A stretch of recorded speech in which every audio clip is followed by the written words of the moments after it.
सुनकर देखो, सुनकर देखो, सुनकर देखो जी।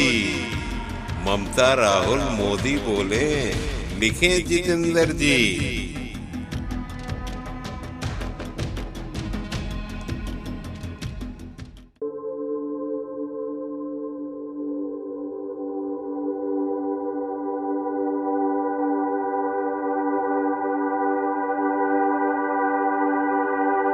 मैं कोई अर्थशास्त्री नहीं हूँ और ना अर्थशास्त्री की तरह बोलूँगा।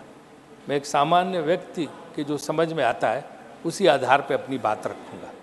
मेरा अपना मानना है कि विदेश नीति और आर्थिक नीति, इन दोनों पर कोई भी सरकार आए, किसी भी पार्टी को समानता रहती है और रहनी चाहिए। यही अभी तक की परंपरा रही है। अगर 1991 में नरसिम्हा राव सरकार ने आर्थिक सुधार लागू किए थे, तो उसके बाद चाहे देवगौड़ा जी की सरकार हो, चाहे गुजराल साहब की सरकार हो, चाहे वाजपेयी जी की सरकार हो, अटल जी की, उन्होंने उसको पालन किया था। एक बार मैं पत्रकार के रूप में नरसिम्हा राव जी के साथ जो है स्पेन गया था और वो प्रधानमंत्री थे, उनकी प्रेस कॉन्फ्रेंस थी, तो वहाँ पत्रकारों ने ये प्रश्न उठाया कि आप तो ये आर्थिक सुधार लागू कर रहे हैं, आप सबको बता रहे हैं कि आप इंडिया में ये चेंजेज कर रहे हैं, रिफॉर्म्स ला रहे हैं, लेकिन कल आपकी सरकार नहीं रहेगी तो क्या होगा। तो उन्होंने बड़ा फेमस सेंटेंस वहाँ बोला था, the process of economic reforms is irreversible. कोई भी सरकार आए इसको बदल सकती नहीं है। तो ये चीज़ जो है लगातार चलती रहनी चाहिए, ये नीतियाँ लगातार चलती रहनी चाहिए। मैं किसी की आलोचना या किसी की प्रशंसा की बात नहीं कर रहा हूँ। और लेकिन कुछ प्रयोग पिछले 10 साल से हो रहे हैं जिसमें पिछली सरकारों की चीज़ों को अंडू करने की कोशिश हो रही, उनको बदलने की कोशिश हो रही। हमारे मित्र सुशील मोदी जी सम्मानित अभी बात कर रहे थे कि चुनाव के नतीजों से, जो चिदम्बरम साहब की बात का जवाब दे रहे थे कि उन्होंने कहा था कि ग्राउंड पे नहीं दिख रहा, तो उन्होंने चुनाव के नतीजों का हवाला दिया। सुशील जी, चुनाव के नतीजे 5 साल पहले क्या थे? तीनों राज्य हम जीते थे, राजस्थान, मध्य प्रदेश, छत्तीसगढ़, और उसके बाद लोकसभा हार गए थे 5 महीने बाद। तो अगर उस दृष्टि से देखा जाए तो आपका ये तर्क कहीं बैठता नहीं है।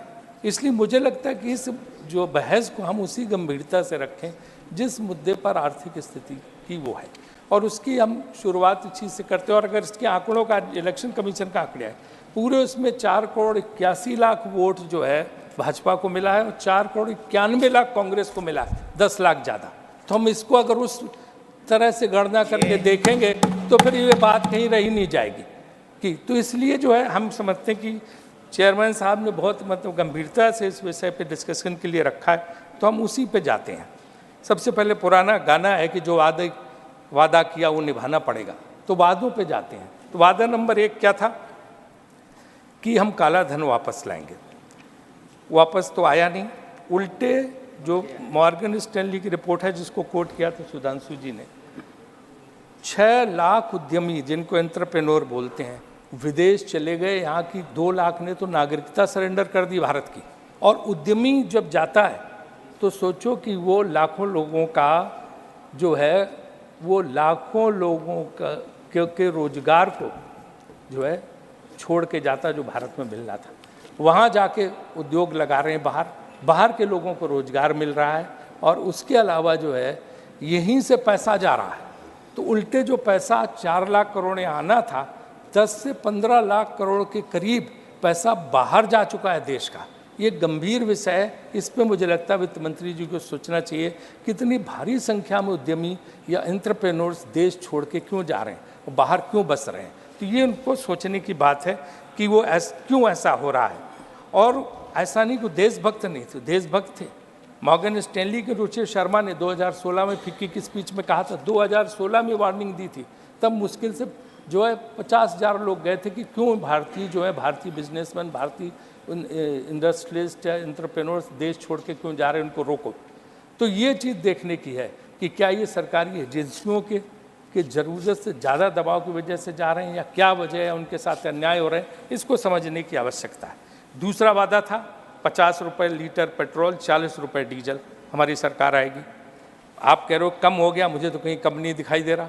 अब आप गणना बता रहे हो कि इस राज्य में 96 का, वहाँ 106 का, 50 और 40 रुपये का तो नहीं है जो पहले था कि 50 और 40 रुपये में बिकेगा डीजल पेट्रोल। वो वादा तो पूरी तरह गलत साबित हुआ। और ये तब मैं तो योजना मंत्री था, जो है ब्रेंट क्रूड की रिपोर्ट रोज आती थी। हमारे ज़माने में $115 $120 का जो है तेल मिलता था, क्रूड ऑयल, और उसके बाद जो है हाँ हम 60 रुपये पे देते थे। लेकिन यहाँ पे तो बहुत सस्ता, यहाँ तक कि एक वक्त $22 पे पहुँच गया था इस सरकार में, और अभी भी 40 50 60 के अल्ले पल्ले रहता है, 80 के अल्ले पल्ले रहता है, पहले से बहुत कम है। फिर भी ये दाम क्यों बढ़ रहे हैं? तो इसको जो है हमें देखना चाहिए कि हम क्यों 100 के पार चला गया पेट्रोल, और डीजल भी उसी के करीब करीब पहुंचा। इसका आप जानते हैं कि सबसे ज़्यादा असर ट्रांसपोर्ट पर पड़ता है, और जब ट्रांसपोर्ट महंगा होता है, माने कि माल ढुलाई, तो हर चीज़ की कीमत बढ़ जाती है, और ये जनरल महंगाई को बढ़ाने में सबसे गजब इसका मतलब प्रभाव पड़ता है। और ये आप कहें कि चुनाव के पहले कम कर दो, चुनाव खत्म होते फिर बढ़ जाता, तो ये चुनाव से लिंक नहीं करना चाहिए। मुझे लगता है पेट्रोल डीजल के दाम जो हैं या क्रूड ऑयल के दाम के हिसाब से उसका फ़ायदा जनता को देना चाहिए। तीसरा वादा था कि 2022 तक हर किसी को पक्का मकान। क्या हुआ पक्का मकान हर किसी का? तीसरा वादा पूरा हुआ, और ये वादा तो लाल किले से दिया गया था, आज तक कोई पक्का मकान नहीं बना। चौथा वादा था डॉलर के मुकाबले रुपया।